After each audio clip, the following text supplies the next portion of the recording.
So I think this is really timely, the precious human rebirth, the eight freedoms. There's eight freedoms or eight leisures and 10 opportunities or endowments, the way they laid it out. Have you gotten to that in Liberation in the Palm of Your Hand yet?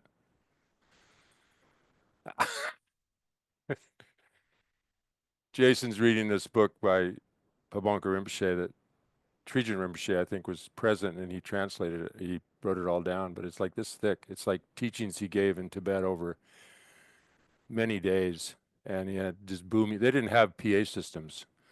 So it was this booming voice, you know, outside, I think it was outside and a lot of people. Mm. So it's really about, it's one of the preliminary meditations. I don't think that means that we don't keep it in mind and revisit it, because there is a meditation. It did go out at one of the earlier courses, but we can make it available again, Jason, the direct meditation, which is a really good practice to memorize or read over every day. It sort of goes through the whole, remember we did the Lamrim, we did the stages of the path, we did, you know, we started with the facts of life, suffering, karma, um, perfect human rebirth, uh, death, impermanence, and then we got into the different levels of motivation. So and that direct meditation is goes through the whole path, and it's really helpful to do that. Um, to keep in mind, like the context, like where are we headed? You know, like why am I doing this meditation right now? You know, where does it fit into to my training? So we talked about Jerry Perry's training was, uh-oh. Can you edit? Love you, Jerry. Um, we have different trainings growing up, right? We some are trained to they meditate on how to rob banks. That's their meditation. Premeditated murder. You've heard of that? So meditate. There's meditation, right? So meditation isn't hi. Meditation isn't restricted to just uh, ethical behavior, right? It's becoming familiar with something is one understanding of the word meditation. Becoming familiar by repetition, by so we were habituated to a certain way of thinking, we're habituated to a certain way of acting, and some of that is based on shaky ground. It's not. It's based on a wrong conception of self. It's based on that certain things are going to bring us happiness that then don't bring us happiness, and then we're disappointed and we get attached to things. So it's trying to train our mind in a path that actually brings lasting happiness. Wow. Lasting happiness. Like it doesn't go away. A type of happiness that doesn't go away. And you're not even focused on it. It just comes because you have this strong um, wish to help others and a clear view of how things exist, how we're interconnected. And it's just a byproduct. It's not your goal.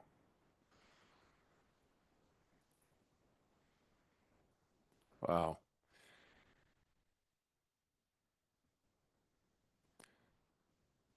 So the so that's our that's our motivation, that we can uh, may we get on that train, that path, and may we practice these methods to bring about our own happiness and the happiness of others, right?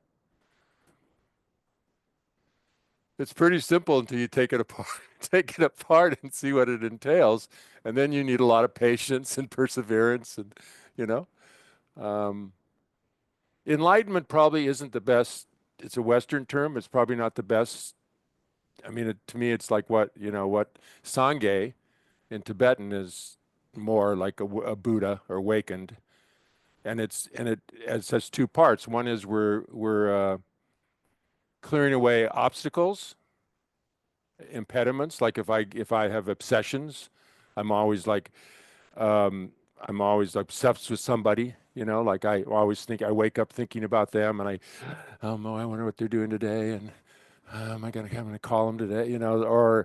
Or anger. Um, then those are impediments for us to develop loving compassion and right view.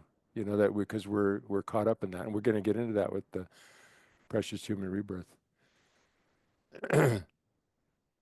So those are impediments. So we have to work to eliminate those, or jealousy, strong jealousy, or envy, or craving, or competitiveness. Those can get in the way of us developing. The other part of Sangha is developing good qualities, compassion, love, patience, right? So he, a Buddha, I don't even want to say he, they put it together. They put it all together. That they've sometimes just getting rid of the impediments, those good qualities spring up. But you can push them along by cultivating them, and we've done some of that with the talks we did on bodhicitta and the steps, for developing bodhicitta. Um, all beings have been very close to me because of beginningless lifetimes. I've had all these relationships with them. Everybody's been my mother at one time or another. They've been so kind to me. How do I repay their kindness? You know, by there's different ways, right? One is giving material things. One is love. One is protection. One is giving the tools, like Dharma tools, to be able for them to be happy if they practice those to be happy themselves. And then developing love, compassion, leading to bodhicitta. So there's these steps, it's wonderful. So we train our mind, not in how to kill somebody, premeditated murder, or how to rob a bank, which is going to cause harm to others and ourselves. Um, so we do this, and in this period of time, even when I first got involved in Tibetan Buddhism back in the 70s, they were already talking about this is the age of 5 degenerations. So this is a really tough time to practice. It's not like we live in the time when Buddha was around and we're living there when Buddha's there and we can go to gatherings and he's teaching and then we're inspired and it's a little a little more difficult to find these kind of uh, path where we see that the source of our happiness and suffering is our own mind, and then it provides methods for us to develop to see our own mind and develop those positive qualities. So that's rare. Most people are looking outside for, let's do this, let's do that. This will bring happiness. And sometimes, as we can see recently, sometimes those things cause even more problems for people. This is gonna bring on a golden age or something, and then you know, I'm not mentioning names, but then we put in things that then caused a lot of problems for people.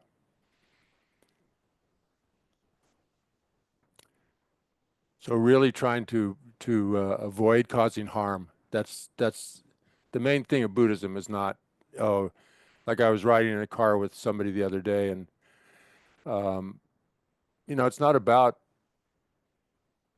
belief. You could get into philosophical thing about is there a God or not a God? Is there a creator?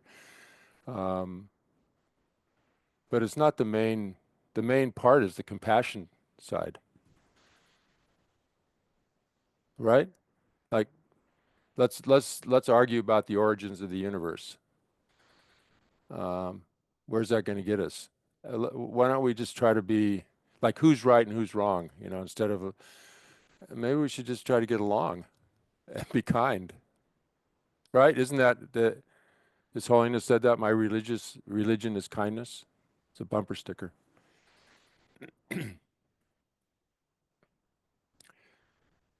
So really, this class is really about this good fortune we have. about finding ourselves in this situation where we, um, no matter how bad things are out in the world, or even for ourselves, if there's health issues or difficulties, if we can remember um, our good fortune, that's a really strong. And part of what we're going to do today is like in the West, that's really shown. Western psychology, gratitude is really valuable, right? Really valuable for our mental health. Some people make it a practice. Every time you get up in the morning, remember three things you're grateful for. Yeah, some people are shaking their heads, like, you know, and not, oh, I'm really glad I have toast to eat this morning. I mean, that's good. We could do that. We could do that, right? We have food. We have food to eat, and we can think about that, and we have. So we'll do a little meditation on that. But Western psychology really uh, is a proponent of that. It's a good way to overcome depression and anxiety and negative states of mind, to promote our well-being.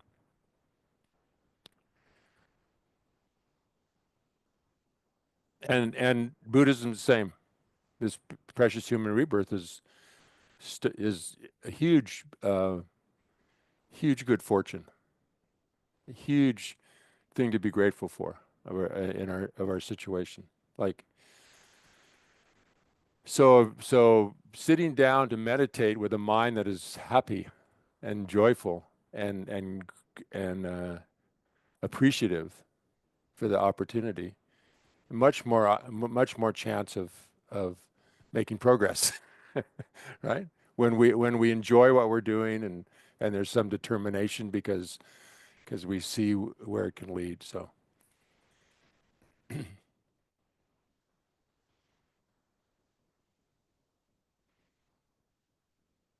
yeah, and it takes effort, right? It takes effort to sometimes to be appreciative, to find some, yeah, well, we go, yeah, I'm really happy, but I'm really glad I have people around me, and I was able to get an education. I learned different things you think about. But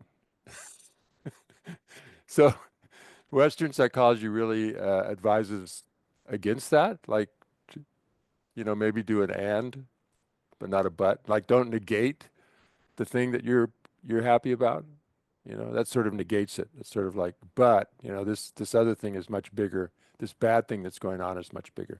It's not being blind to the harmful things that are going on. But if we're not aware of our good fortune, it can really lead to a lot of negativity in our mind, right? Like I had a um, on my computer for a while. I put a sign up that I'd read that I think it was Trungpa Rinpoche. I read. He said, because I found myself complaining a lot. So the opposite of, I think that's kind of an opposite state of mind, isn't it? Instead of being gracious, not great, it's almost gracious, but being appreciative, you're complaining, right? So is the slogan was, and I encourage this to put these up around your house. Um, we have one on our door going out. It says "empty mind." Very Zen, but very, yeah. So this one said, "Do not complain about anything, even to yourself." And so I'd like catch myself all throughout the day, just like complaining about something. It's like, wow, is that constructive? Is that helpful? Right? So this again, this comes into this. The meditation isn't just sitting quietly and this is my escape from reality, and now I'm gonna ah, close it all out, and I'm just gonna be happy for a minute, and then I'm gonna get up and I'm gonna get all riled up again. You know? It's trying to integrate the two, right? Integrate the two. And analytical meditation, working on our thoughts, working on our how we construct this reality, how we, how we, being aware that we're complaining. Now, just that, just being aware that what our mind is doing to us is so helpful, right? Like what, hello? What was it? You're afraid? What are you afraid of? I mean, don't do it out. Well, you can do it out loud on the street now because if you have earbuds in, people just think you're on the phone. So we used to think, well, what that guy's talking to himself, but nowadays it's like, I'm not sure if he's talking to himself or he's talking to somebody else. So sometimes it's good to, anyway, I sidetracked there, but I stopped this guy. I thought he was talking to himself, but I didn't know maybe he was talking on the phone. But I stopped and I said, "Oh, how's it going?" He said, "Oh, there's an osprey in the tree. Never seen an osprey along Capitola River before." I said, oh, "Wow, okay." I stopped here. He stopped to get out of the rain, and so sometimes it's not bad to ask. Stop and ask, are you okay? Don't assume anything. He was just watching an osprey and he was excited, and he did want to share it, I think. So it's good to have some metacognition, right? Where you're aware of what you're thinking, like metacommunication. If you're having trouble communicating with somebody, you can go, can we just sit down and maybe talk about the way we talk with each other? Can we do that? Like, can we do it? Because I feel like sometimes you think I'm putting you down, and that's my intention. So maybe I need to figure out a different way to say. So you kind of work it out, right? So metacognition, having that vigilance of Bev has a sign in the bathroom says, "The price of freedom is vigilance." Right? So that's in the bathroom. Then there's one on the door. There's one on my computer. There's a couple on the fridge. Then you have to remember to look at them. And then you have to remember to practice, right? So sometimes it's better just to pick one for the day. Like do your meditation in the morning. I like to read a little bit to inspire me. And then maybe you pick something that grabs you. And then that day, that's your theme for the day. I'm gonna try to be kind today, no matter what happens. And then if you whoops, then it's a whoops, or it's an oops. It's a whoops or a oops. So then you just okay, you reset, and that's still your goal for the day. And that really gave me an opportunity to see how I am. So okay, so let's so it takes effort. Um, So this one lama said that it's hard for us to relax sometimes because we don't see our good fortune. So in a way, we sometimes are creating crises because we can't maybe look at the bigger picture. We get caught up in the busyness of life, um, that maybe this theme of, wow, I'm lucky. I'm very, very lucky, you know, very fortunate. I mean, we would say that to ourselves, right? So you wouldn't say Rich is really lucky. You would say, you would say, Jason would say, I'm very lucky, right? Yeah. I mean, then you're rejoicing. Then you're doing a different practice, which you're rejoicing for somebody else, right? You're rejoicing for somebody else. But here it's more like really focusing on this good fortune we have. So, so let's, oh, I didn't bring it. Anyway, uh, do you know the book Overstory? Remember I talked about the trees in Utah, the aspens that have this one tree? There's like how many? It's 47,000 trees over 110 acres, and it's all one tree. They're all the same root system. It's one tree. So I found this book that talks about trees and things, and so she's out. She goes out in the forest, in this forest, and she's actually in a cedar trees.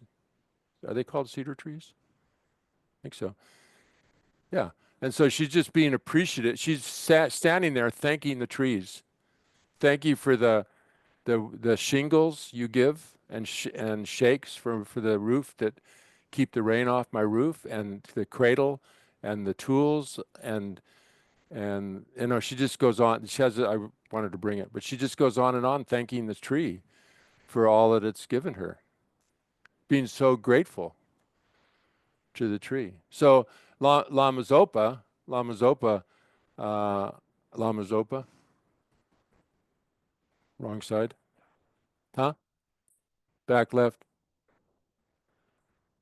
over there. Sometimes he would like he'd have a meal, time for meal, and he would go like for half an hour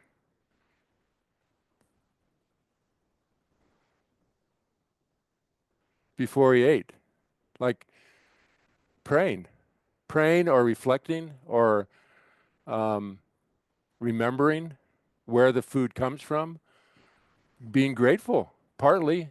Other things, I don't know, but I think part of it is just connecting, being grateful. Somebody made that plate, somebody grew the food, and you just not just, oh, this tastes good, right? Really, really expanding our awareness. Big part of Buddhism, huh? Expanding our awareness. So let's do a little meditation, more of a on a Western slant, and really want to. I really want to turn over a new leaf and have more time for discussion and stuff. So help me out. Okay, so let's just do a brief meditation about gratitude. Okay. Um, let's start with. Are you familiar with the box breath? Yeah, a couple people are. Huh? Really helpful. I think really helpful. So maybe do it. Go through it 3 times. So what it is, you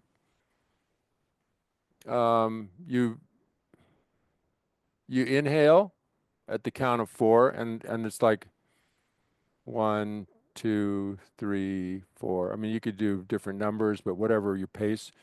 You inhale at count of 4, hold it for the count of 4, exhale for the count of 4, and then again hold it for the count of 4. So it's a way to breathing, but you're monitoring the breath and you're paying close attention to the cycle. Okay, so let's just do that 3 times, 3 cycles.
Now just spend a few minutes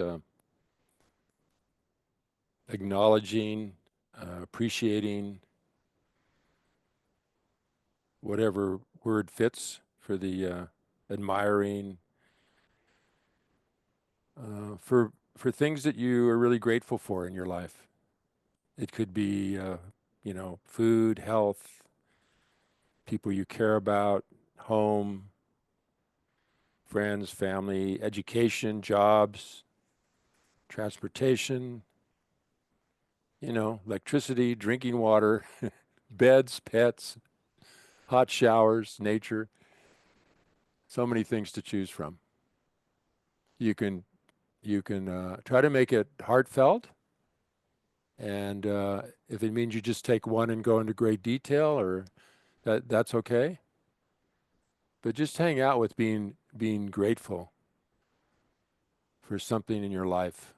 Maybe it could be things that you don't um, think about very much.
Notice how you feel when you think of these things that you're grateful for, things or people.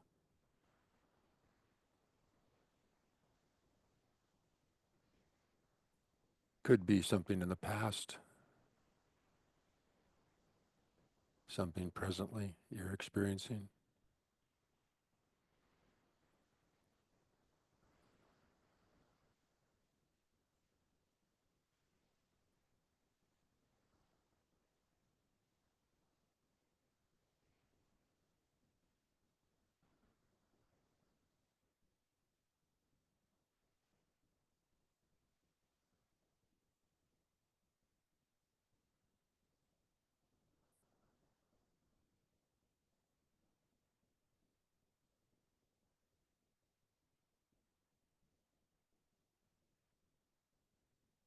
You can think about how special it is, and perhaps how fragile it is.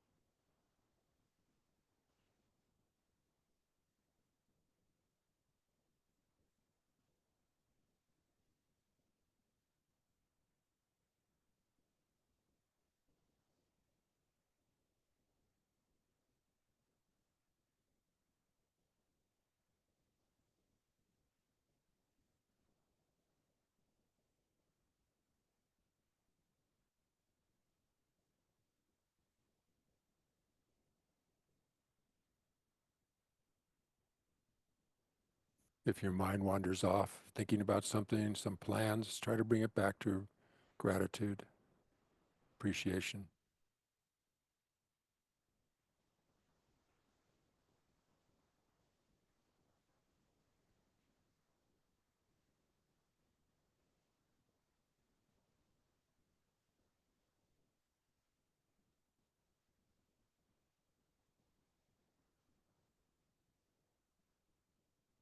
Just pure appreciation. Doesn't have to be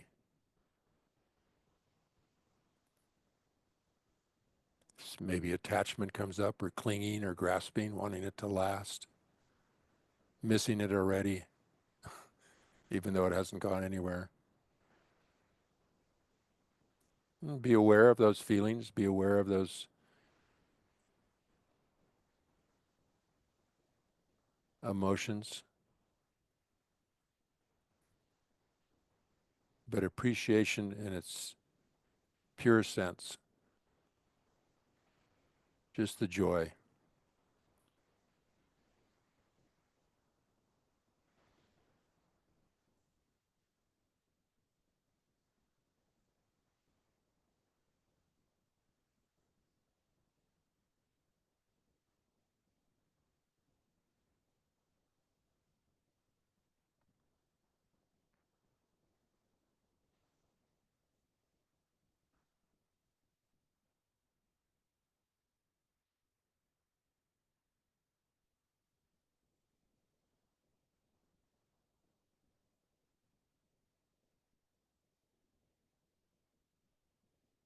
Okay, I'll stop there. Anybody want to share something that they appreciate? Yeah, Amy.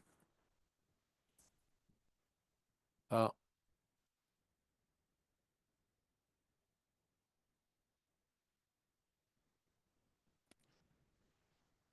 Just that we get to be in this room and under the redwoods, and we have all like, there's so much opportunity to learn about the Dharma in this town. Like I'm doing something every day, um, and it's awesome. yeah, Yeah, it's really great. yeah, yeah, yeah. Where were you born? San Francisco.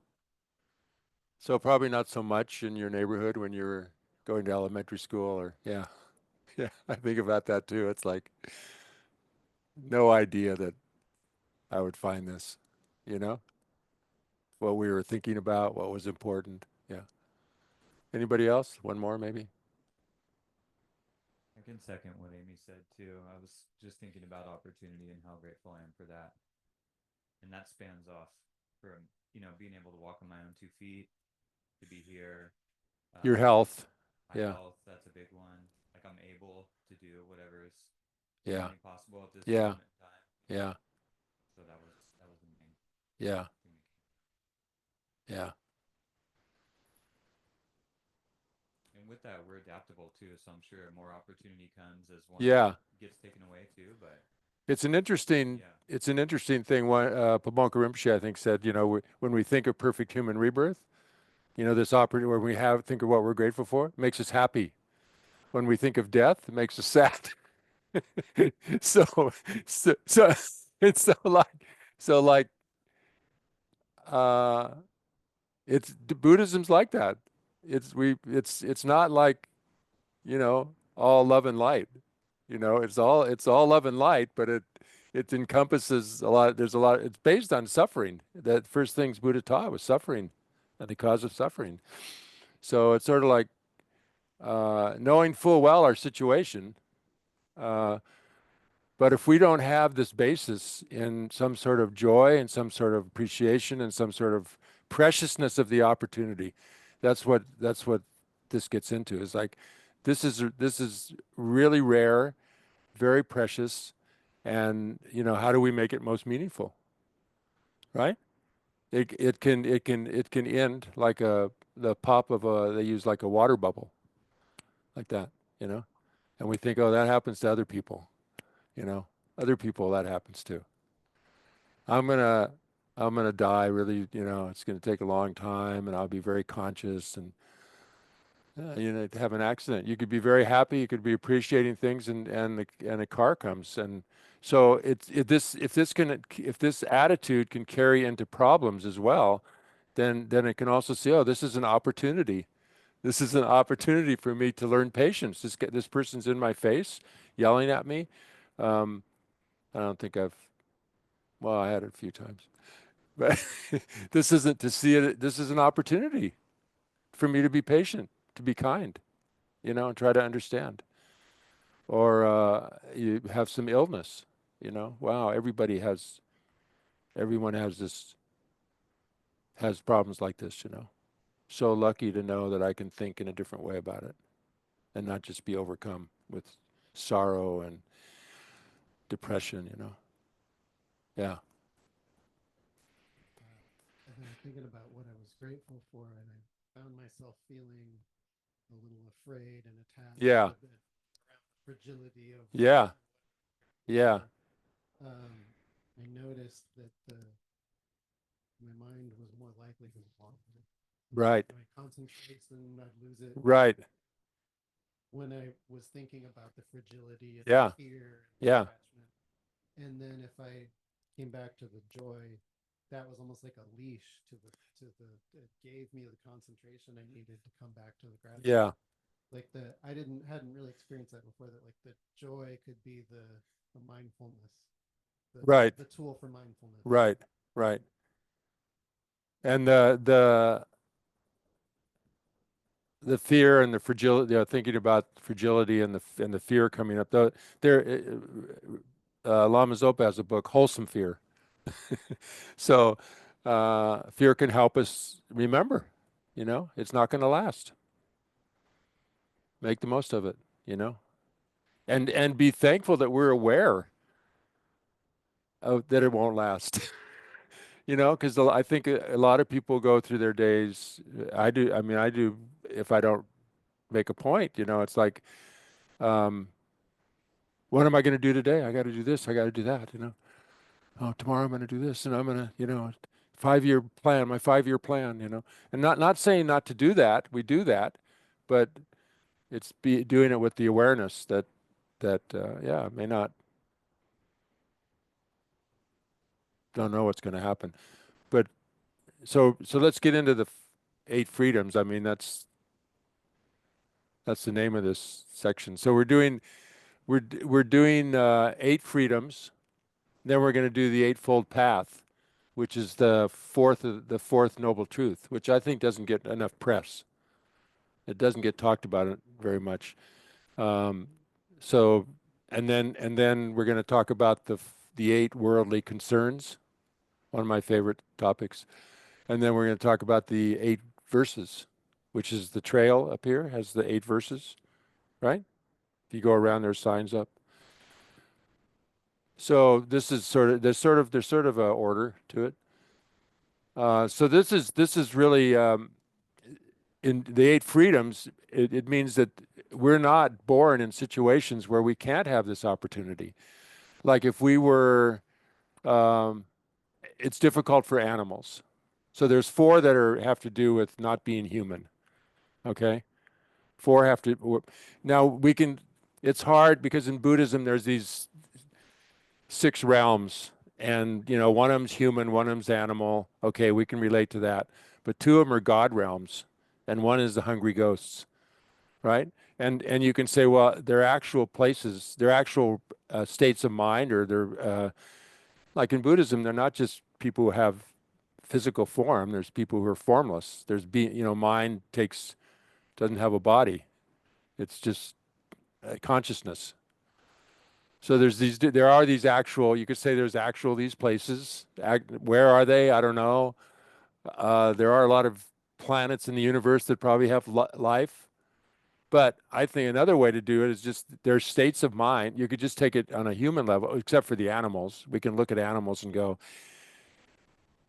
their chance. So it's what are our chances of meeting the Dharma, meeting something that is a path for us to actually become free of suffering, to see that our mind is the source of our happiness and our suffering, and to actually have something we can do about it to develop.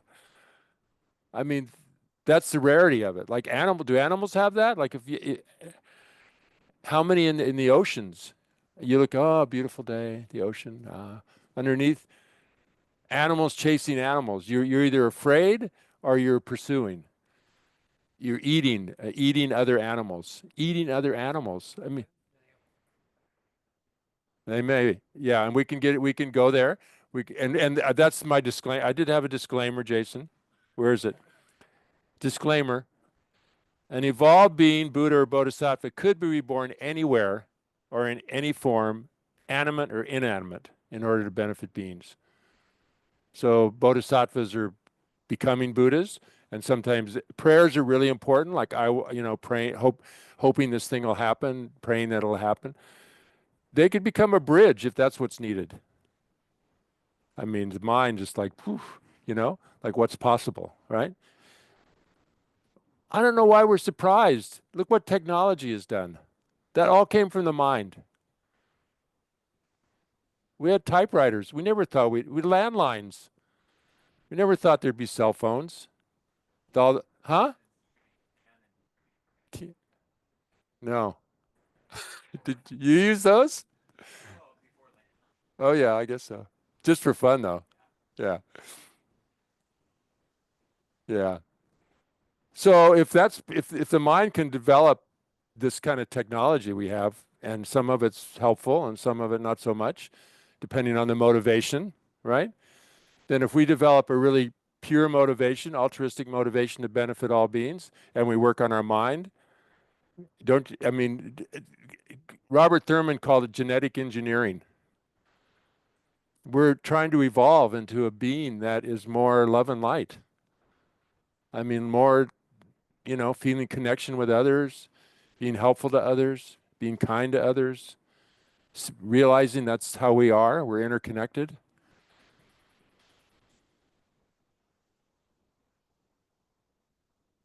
It's possible, right? Got to be possible. So then, like, remember that in the last class with the quote from Lama Zopa, the Buddhas and Bodhisattvas are all around us all the time. They're just waiting. That's their job. They want to help people. So if you show the slightest inclination to want to learn something or get some, they want to help. Of course, our karma has to be, the pot. If the cup's upside down, then the sun doesn't shine in it. So we need to open our hearts, open our minds to the possibility, and ask for inspiring strength. Ask for inspiration. Ask for, and then it probably just partly just comes from our own innate goodness and Buddha nature. That we're trying to connect with that wisdom inside ourselves. And all around us. So it's possible to develop. So yeah, you're right. Whales could be enlightened beings, but for the most part, and dogs, we can train dogs to sit and shake hands, and search for. I watch this program. Anyway, I digress. Yeah, you're who? Llamas. Oh, you have Oh, I see. Yeah. Now, are they meditating or, that's debatable. They're meditating. Okay. So that's good for us to think that, whether they are or not. They could be. They are. Okay.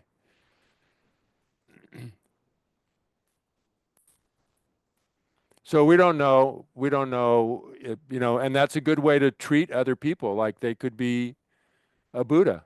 They could be enlightened beings. So treat everybody with respect and kindness, right?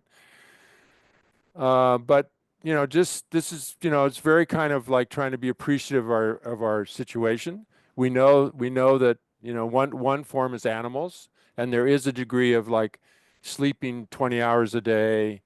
My cat, right? Sleeping along. No, okay, maybe okay. Oh, they're having wonderful dreams. They're enlightened beings. Could be, but it looks like sleep to me, and I sleep. I know what that's like.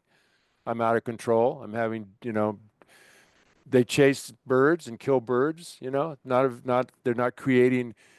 So animals is a tough place to meet the Dharma and be sitting here getting teachings. Even if there was an animal sitting here, they wouldn't be able to understand. They would probably just be looking at you to get a treat out of your pouch for them, right? So animals is a tough. It's not. The chances aren't good.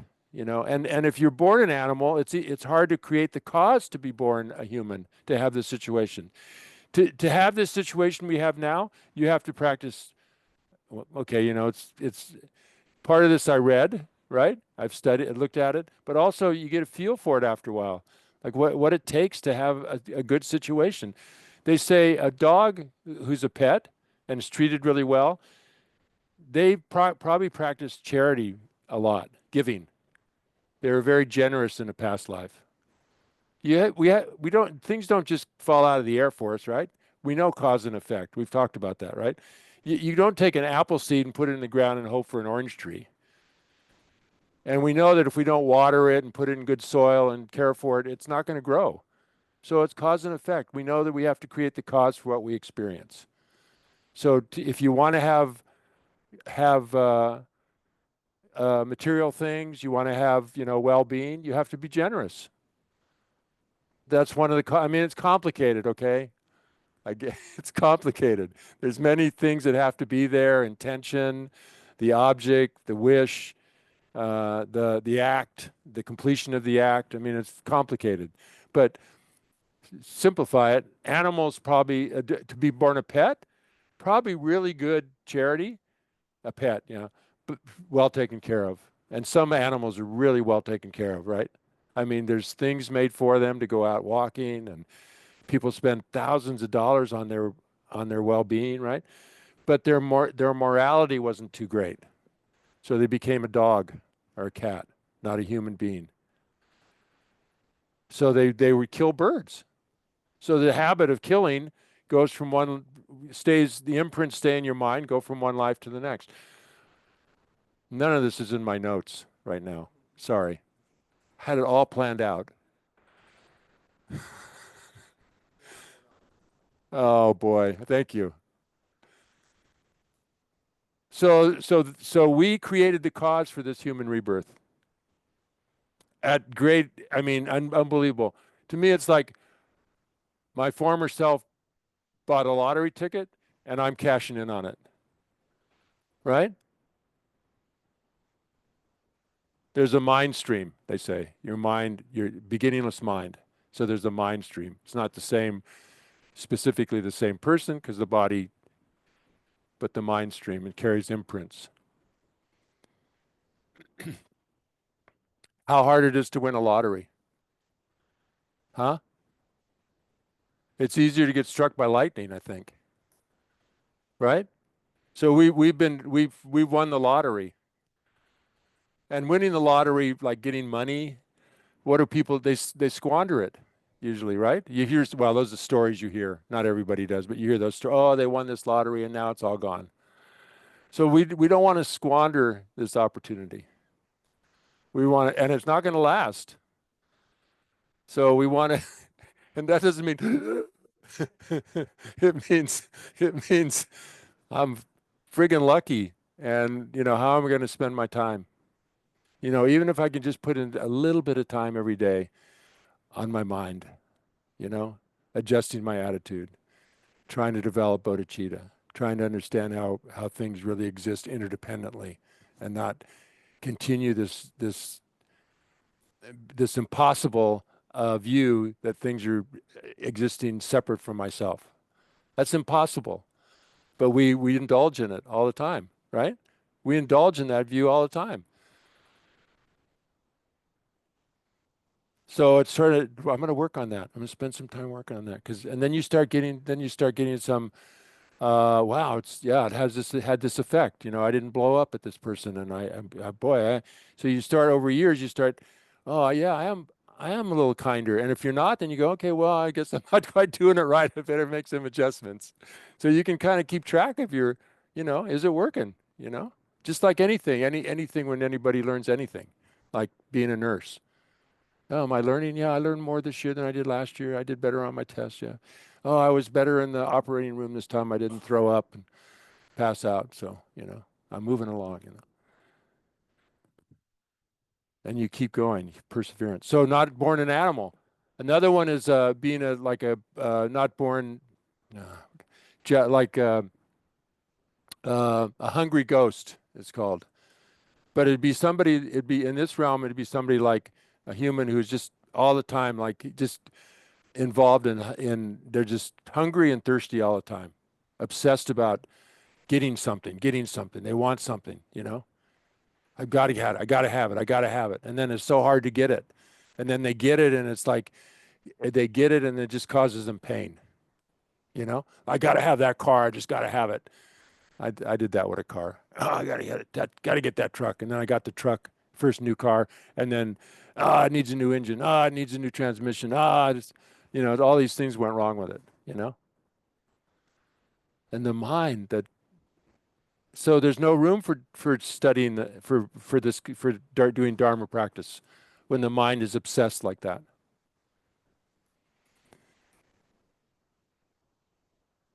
Animal, hungry ghost. Hell realms.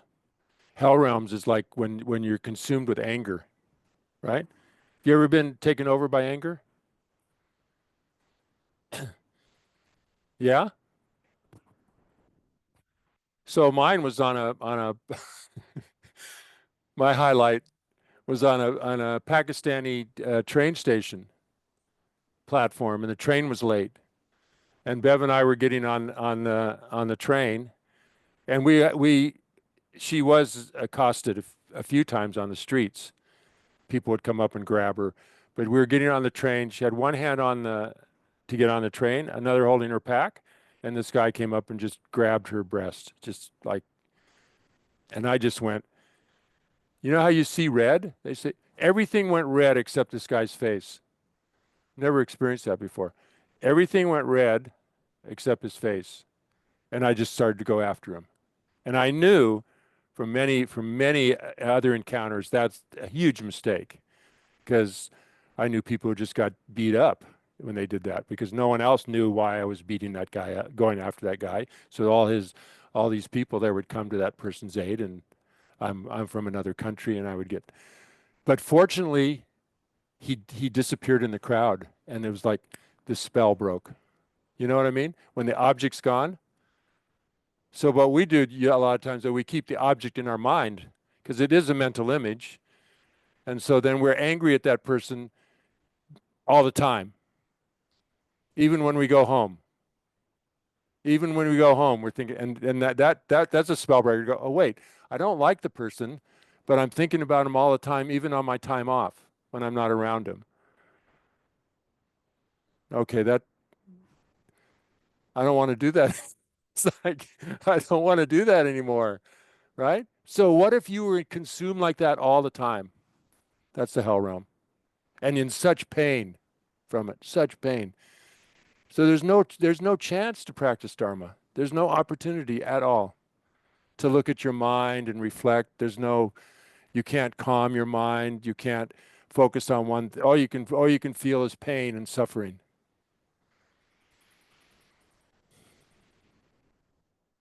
Right?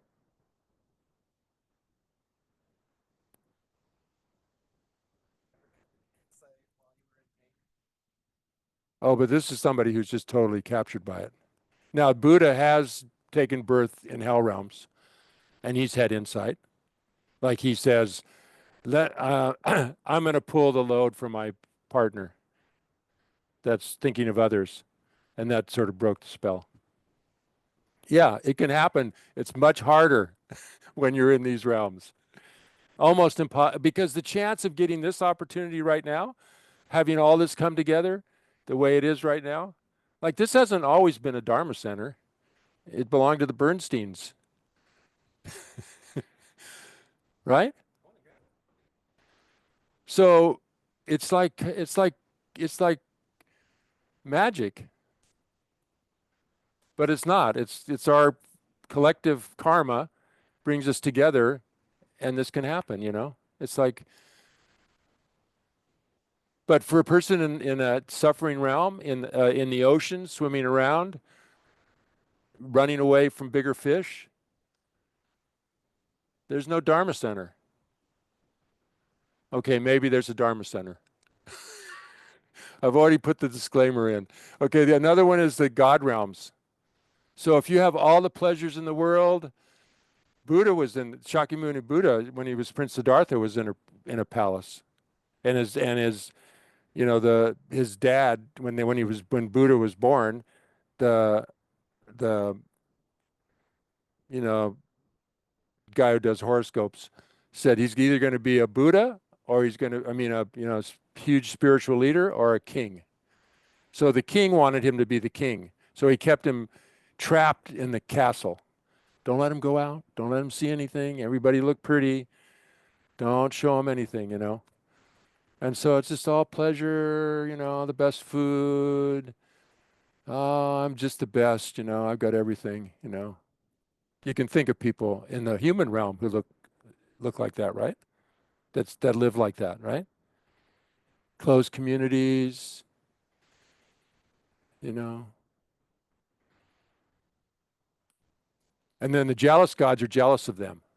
That's another realm. The jealous gods are always jealous. They always want what they have. So that's their mind, the mind. So in our realm, we can think that's a mindset that you can get trapped in, and then you're not open to the Dharma because your mind is in that agitated. That's another word for suffering. Your mind is agitated, right? Imagine that. That's not in the West. It's like you have post-traumatic stress disorder, or you're obsessive compulsive disorder, or you have narcissistic personality disorder. I mean, in Buddhism, your mind's agitated. That's suffering, meaning there's a disturbance in the force, right? Yoda's cool. It's not like he doesn't do anything. Oh, I'm fine. I'm in the zone. No, they play basketball. People in the zone play basketball. Yoda helps others learn the martial arts. It's not like you become just, they show Buddha just sitting, but he did get up and go to the bathroom. He was a human. So anyway, in the castle, but he woke up because he saw things outside that went, wait a minute, wait a minute, wait a minute, what's going on there? He didn't even know what old age was or death was till he got older. Have you felt? I felt like that. Like you go through elementary school and middle school, and I mean, some people wake up along there, but sometimes it's just like, oh, just do what, you just do what everybody's doing, and you know, feel your hormones and follow them, and there's not much reflection. There's not. So he woke up. He got out of that scene, but some people don't get out of that state of mind. And if you do it life after life, it gets stronger and stronger, and it gets harder and harder to get out of. You keep creating the cause for that. It's like a prison. So we have a prison, and then we get in the prison, and then we put up nice pictures, and oh, the food's pretty good here, and it's got room service. I have room service, and I got a toilet right here in my room. I don't have to go very far. You know what I mean? Like we can just get very comfortable that it's okay. We're grateful for what we have, our house, but that's why it's important to remember it's not going to last. Oh, there's these other things going on. Oh, my mind is the source of my happiness, not my. This all came from what I created in the past. Why we have this now is because I created the cause in the past for this to happen now. What about the future? Well, partly is what I do now. So if I can have more altruistic thoughts, be more generous, be more patient, get rid of those thoughts of jealousy and anger and pride and open up, be kinder, see that I'm just like those aspen trees in Utah. We're all one organism, and see what I can do to help out. Then we can create the cause, or maybe this to happen again. But some say it's a once in a lifetime, once in a. Whew. That's how that's sometimes depicted. But others say, if you practice, then it's really difficult to get a lower rebirth. Like hell realm or the hungry ghost or the animal.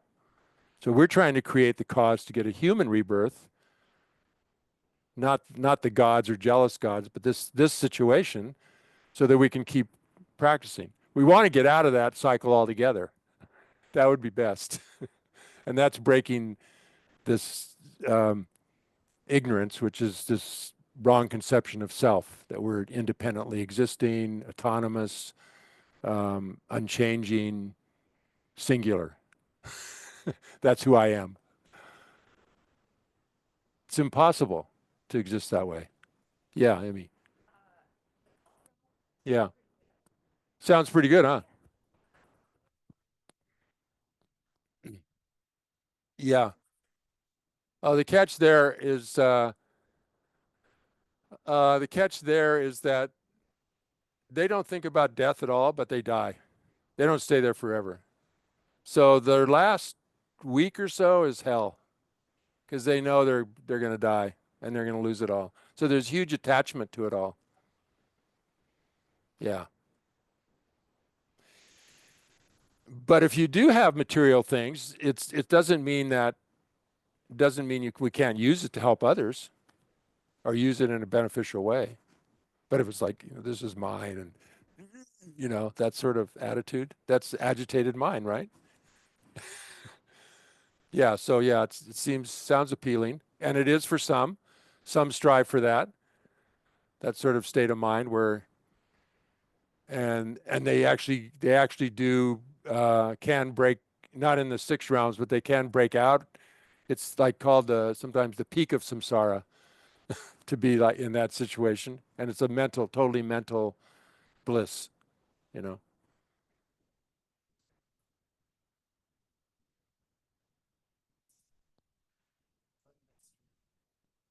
Yeah.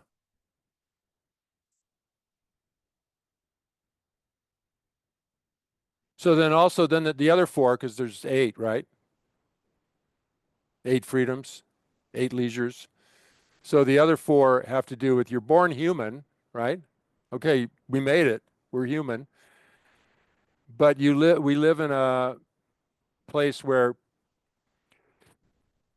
no chance of ever hearing any kind of teachings about developing your mind, inner development.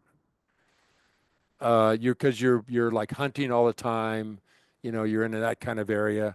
It's really rough living. It's almost like maybe animal. You have to hunt, and you have enemies and tribes, and battling each other, right? So it's very difficult to break out of that sort of mindset of uh, fight or flight, right? So this is evolutionary, to change, to get out of fight or out of the amygdala, into a higher, uh, yeah. Because now we get into that state of mind. It's like there's no reason. Like I'm afraid. Why am I afraid? It's not like there's a tiger outside the door. I'm afraid because I'm alone. I'm afraid because something might happen in the future. Well, okay, then let's talk about it, Rich. What do you need to feel better about the future? Why are you feeling alone? So it's like but if those take you over, then we're trapped. So barbarian is really trapped by those kind of things. We could be somebody who doesn't believe in cause and effect. That'd be like say they call it a heretic, but some of the this comes from quite ancient, writings. So like, or another one besides the barbarian, you know, it's like we don't believe in cause and effect. Like it doesn't matter what I do. I can do anything I want. There's no repercussions. Some people live like that, and it works for them. And but you still need compassion, because it's karma is it's not a it's you don't get away with it. Like why do good things happen to bad people? Because they created the cause. It doesn't mean we didn't create causes for bad things and good things. We did. It's very I don't It's very complicated. You can't pretend to even understand how it works. It's like these root systems, you know, or like murmurations. You know murmurations? Birds flying? Have you seen those? Huh? How do they do that? They're still trying to figure it out. How do they do that? How do they stay with each other and all that, you know? Sardines, there you go. So so you experience the results, like your life's going along really well, and all of a sudden you get in a car accident. What the hell? I'm a good person. I haven't done anything wrong to anybody. Oh well. Look a little deeper. Go back further. And Buddha would do that. He could see past lives. So he could say to somebody, well, you know, that, and this thing you did this one time, you've done really well. Or some bird, some insect flies around a stupa, and that creates, you know, or bird hears somebody reciting texts, and then that's a cause for them to have a certain rebirth. I mean, they have stories like that. So it's like the littlest thing can have huge results, or the biggest thing could have one thing. You know, it's just complicated. It's expandable. It doesn't go away. So we want to get this situation that we have now and really be happy that we got it, and then make use of it. Okay. So the other one was, oh, what if you're born when there's no? You could be a human, right? Or what if you don't have the faculties? Let's do that one. What if you don't have? What if you can't? I think it's different now because people can get cochlear implants if they can't hear, right? Then you can hear, or you can use sign language or braille. But if you're like I think it's like somebody in a coma, you know, you're human, but you can't comprehend, you can't hear, you can't communicate, you can't understand. Okay, that would be a situation, right? Or at a time when there's no teachings like this. And I'm not saying it. It's not confined to Buddhism, you know. My sign I made, Luke 6:27. Okay. I made a sign. That's love your enemy. And it's amazing. It's amazing if you read a little bit in there about how he went on. It's like unbelievable. It's just like Buddhism. So it's not confined. It's not confined to Buddhism, right? Okay. But there has to be. So it says when Buddha hasn't descended. But if there's no teachings present, if there aren't teachers around, like His Holiness, like the Dalai Lama, you know, Lama Zopa, Lama Yeshe, teachers who come here to this center, you know. I mean, if China hadn't invaded Tibet, would we have met these lamas? And what is that? I can't rejoice that China invaded Tibet and destroyed. I can't rejoice in that, but it was wrong. But it's weird, you know, really weird.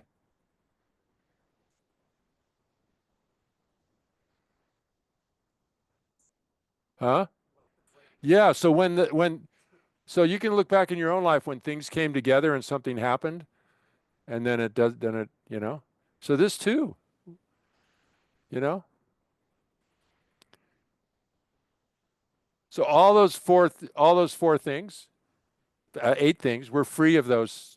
We're not trapped by those situations, right? We're not trapped by those at all. And then there's 10 opportunities that go with the eight freedoms, which are like a further refinement. They're like endowments, opportunities. Endowments is like something somebody left you, isn't it? An endowment. So like we are born human. We do. I mean, some of them repeat. Like you do have these things. You are human. You are opportunity to have teachings. We are physically capable. We don't have really strange views about karma. You know, we don't. I mean, even if we think, well, I don't know, reincarnate, I don't know. We're not like no, karma's bullshit, and anybody who believes in it should be locked up. You know, we're not like that, right? Open mind, maybe a little bit open mind. I mean, we can, you know, yeah. So, and we haven't done anything really, really bad. They bring that up too. Like there's these 5 heinous crimes. Like, I mean, they are pretty bad.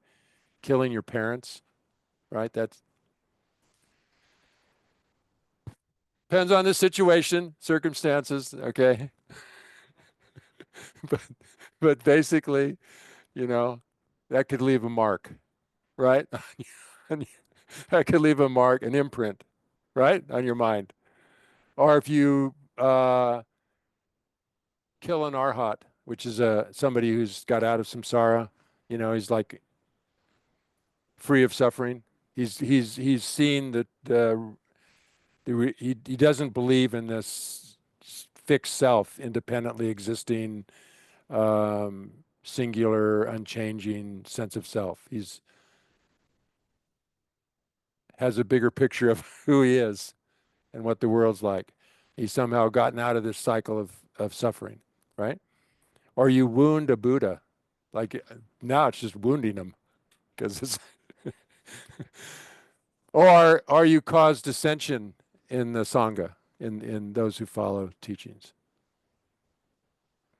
But Milarepa, to Jason's point, Miller, Miller, Milarepa, Milarepa, Milarepa caused havoc. His mom said, "Go learn black magic and take revenge on my relatives who've taken everything from us." Okay, being a good son, he went and learned black magic, killed many people, and then he turned it around, regretted his ways, and became enlightened in that life. So Geshe Dakpa said, I mean, he didn't, yeah, he said it. That's where I heard it. There's only one good thing about negative karma or negative acts is you can purify them. So if you have regret and you realize that really hurts me and it hurts, you know, that the Buddhists don't like it, you know, it's like hurts people and Buddhists don't like it, and I'm going to do something about it. You know, I'm going to make amends, right? I'm going to go apologize to that person. I'm going to meditate on loving kindness. I'm going to try to, you know, I know it wasn't right. And you resolve, I'm not going to do it again for the next 5 seconds. I'm not, no, you say, try to set a period of time, you know, that I'm really going to try not to do it again, you know, and do that every day for your day's actions, you know, and try to clean up. And so Milarepa was able to do that. So one good thing about negative karma is that it can be purified. Right? Okay. So that how many was that? You weren't counting? 8 freedoms. We've done the freedoms. And then Buddha has come. These are some more that are kind of indirect. A Buddha has come. He's taught. The teachings are still here. And if Buddha's not here, then at least there are teachers who embody and have practiced and have experience, like the Dalai Lama. You know, so we have examples of people who have put the teachings to practice and embody them.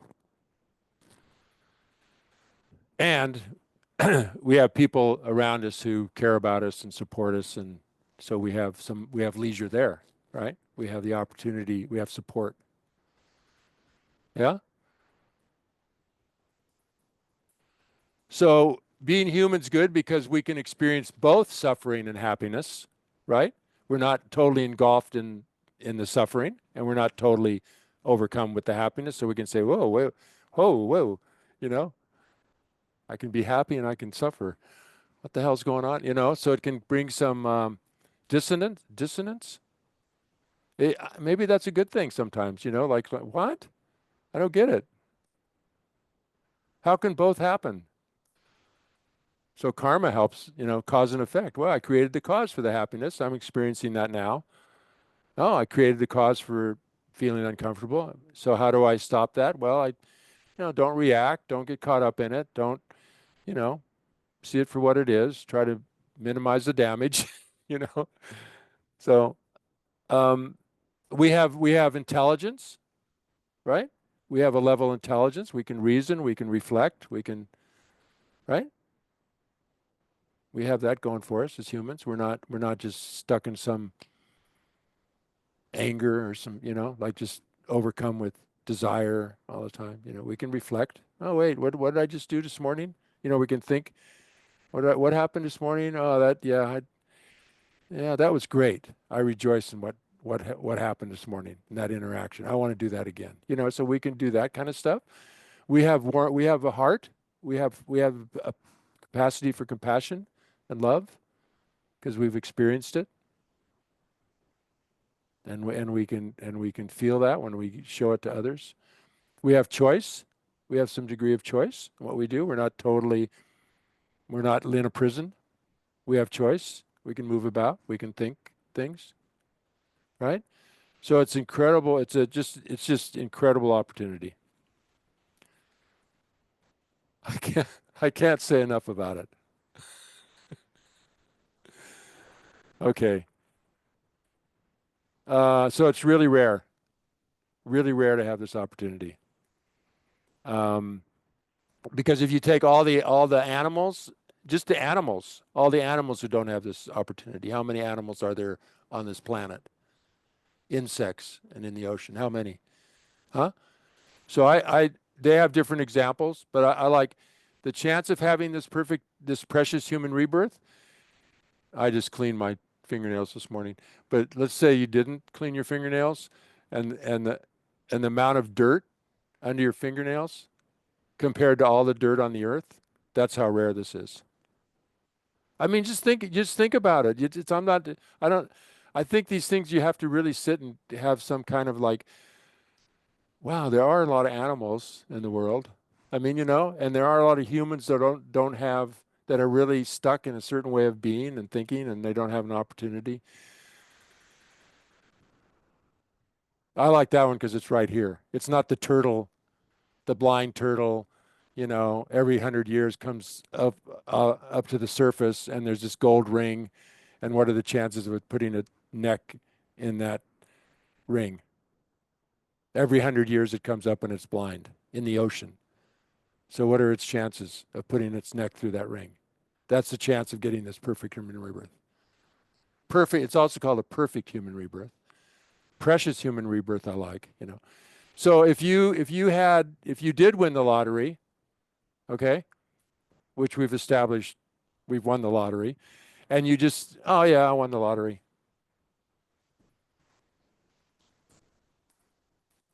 Throw in the trash, throw in the fire, throw the ticket in there, or get the money and just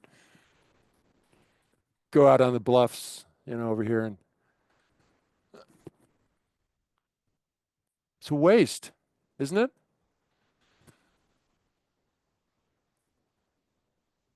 This inspires me too, by the way, just reviewing this.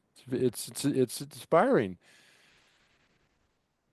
So when you sit down, it's rare. It's a rare opportunity to have the conditions come together to be able to practice, right?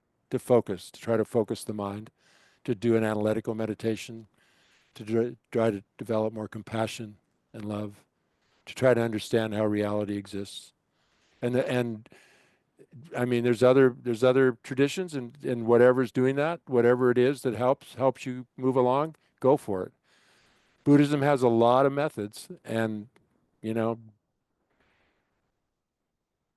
you know, so there's that. But there's all sorts of traditions. Difficult to obtain, we established that. Easily lost, perishable, fragile, transient, decaying in the shortest second.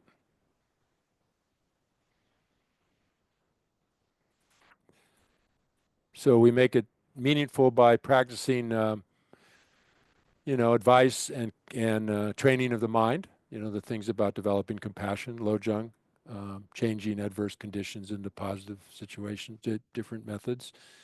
Try to avoid harmful acts, practice positive acts, try to benefit others.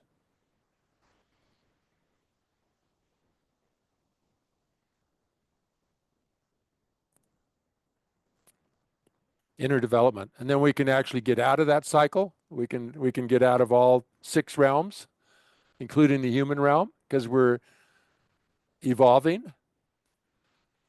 The human realm is suffering, right? It's fun too. Come on. It's so much fun. I love it, But there's there's pain involved, right? There's suffering involved. It's inherent in having this body-mind complex, right? So what if you had a body made of light? Or you had this body, like the Buddha, and their pain was not an issue. Suffering was not an issue. Let's put it that way. Maybe things came up for him, but there's no suffering because of his mental attitude. And so much love for others and compassion and only working for others. So it's not like he's blissed out, in the God realms. I'm so happy. I don't give a shit about anybody else. I wonder if that thought comes up for them. I think they have great compassion. So the difference is, the Mahayana is taking the responsibility. They have great compassion, but taking the responsibility to liberate all other beings. That's a big difference, taking on the responsibility. And Lama Zopa would say, by myself alone, I will liberate all beings from suffering.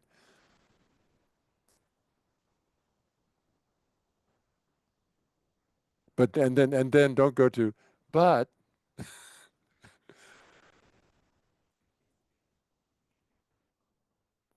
leads to the responsibility. Yeah. Yeah.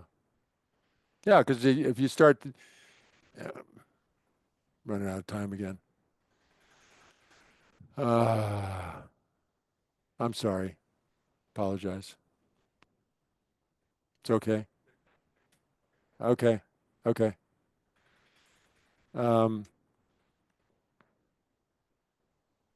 think that's true. If you start, would you think about what you're grateful for, and then you start, and that was going to be final meditation partly, was you start to think about how not only does you being happy help others be happy, like if you're appreciative and you're in a happy mood, that helps other people are happy. If you take care of yourself, other people don't have to. Are you okay, Jason? Are you okay?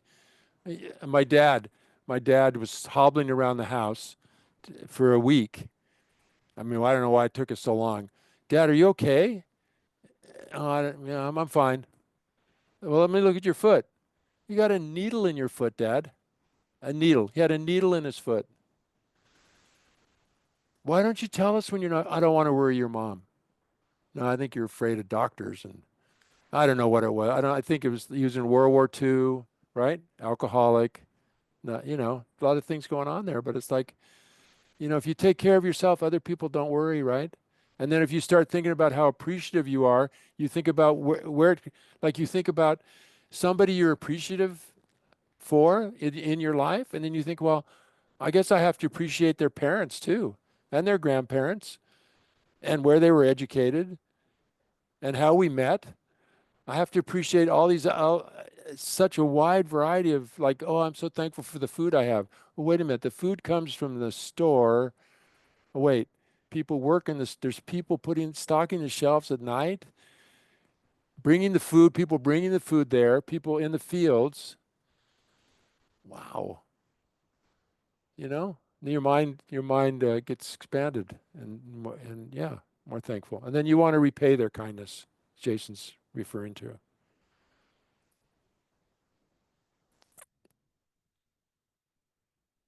So,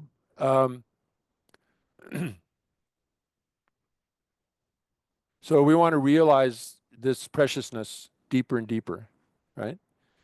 preciousness of this life, the situation we have, the deeper and deeper we can appreciate it, then make it more meaningful by what's the most important thing we can do? Amass wealth?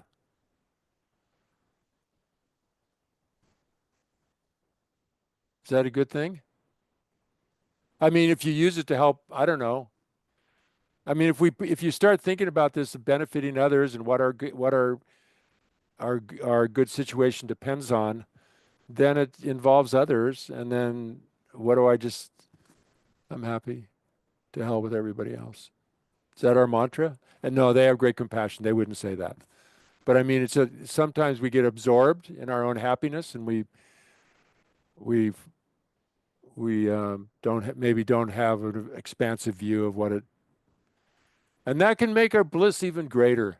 That's the thing, you know. There's no limit to how blissful we can feel, and then don't get attached to it. Just let it go. So then we want to use that time to understand the nature of our mind and develop this motivation to not only help ourselves but help all beings. Free their minds of constraints and misconceptions. So that's dedication. So good to motivate, dedicate. The four powers. Those are the four: purify negative actions, create positive actions, and use our metacognition to keep an eye on our mind, what we're thinking. And it is, it does come up. It is a mixed thing. Like I was rejoicing that today, a person I love, admire, and live with is going up to Vajrapani to do a 2-week retreat, and I go, I'm so happy. Oh, I'm gonna miss her, So it's like you have to recognize those feelings. You recognize your feelings, but watch out. When we check up, like, okay, where's that come from? Well, you love her, you like to be with her. That's true. Yeah, definitely. So sometimes sadness is okay, right? Sadness is okay. Sometimes when we're sad, that means we care about somebody, we miss them. It's okay. It's okay to feel sad. Just don't let it shipwreck us,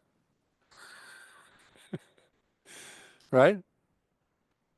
We keep going. We've got a perfect human, and the rejoicing can override some of those negative feelings, right? So happy. Such a rare opportunity to be able to go and be in a cabin for 2 weeks and do these meditations. No Wi-Fi. Food brought to her. Beautiful forest. So lucky. Okay. So the homework, practice gratitude. Huh? And have it incorporate into this 8 freedoms, that I'm a human being. I have this opportunity. I've met these teachings. Wow. It's a good time to try them out. Yeah. Raffle. Yeah. We're going to go for a new winner. Well, yeah, we're good. They'll get honorary mention.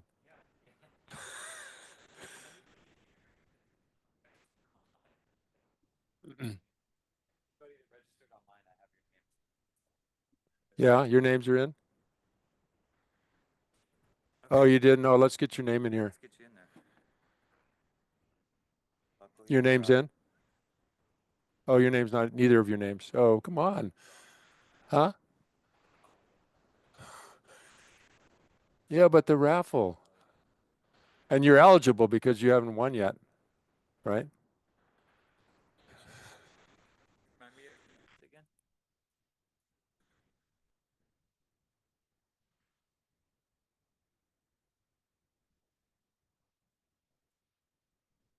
Are you in? Huh? AMAN. Good to see you on the What's your name? Joseph, what's your Michelle?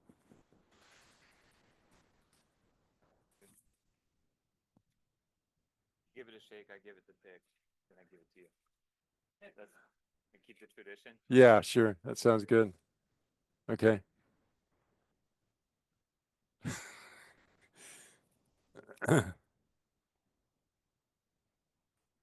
Ananda? Ananda.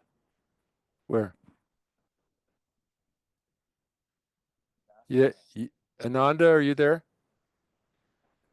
You need to be present to win. All right. Pick another honorable mention. Yo, Ananda. you pick, right? I pick. Okay. I pick.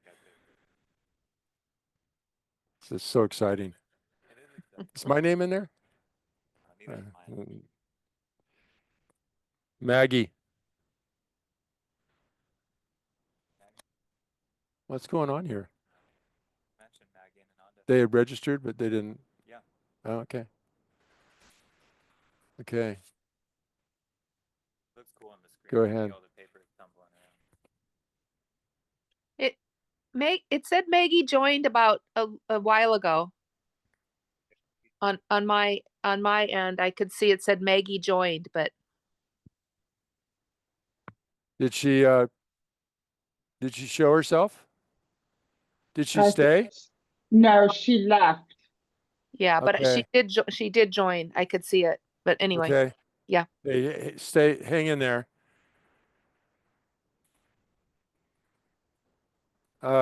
Sabrina. Hey. So the book for Sabrina is the Book of Joy. Do you know this one? Oh, good. Do you know this one? Dalai Lama meets Desmond Tutu. The Nice. pictures of them dancing together, and so for joy, for like gratitude, these two, and there's teachings and yeah, pretty wild. And look, it's still wrapped up in plastic. And Maggie's going to get an open heart, the Dalai Lama. Okay, I'll send her an email. here you go.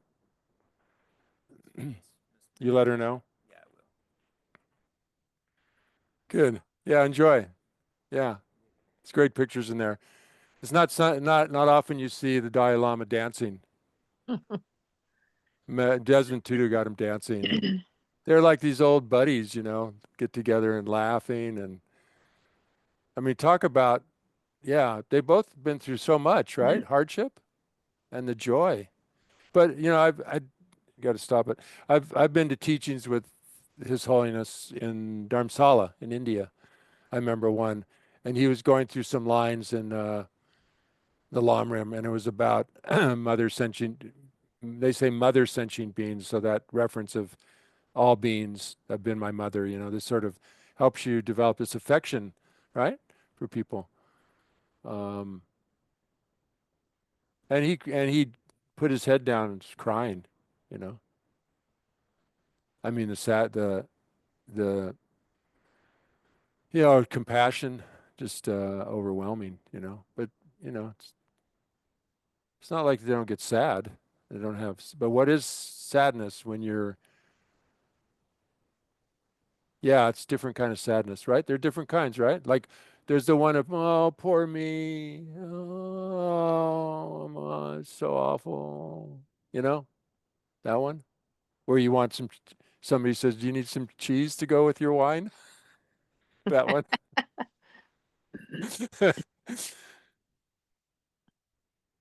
So you gotta catch yourself, right? So I think, yeah, it gets sad, but yeah. All right, I gotta stop. Cut me off, Tyler. Thank you, everybody. And next week is the Eightfold Path. Woohoo! Yeah. And then we have a week off, the 19th, when I think Andy Weber's here. And then we have 2 weeks after that. And then so that'll be the 4 8s. And then maybe we'll do the 4 6s if it keeps going. Who knows? Yay. Keep on keeping on. No, we had a kind of a talking meditation. Sorry, John.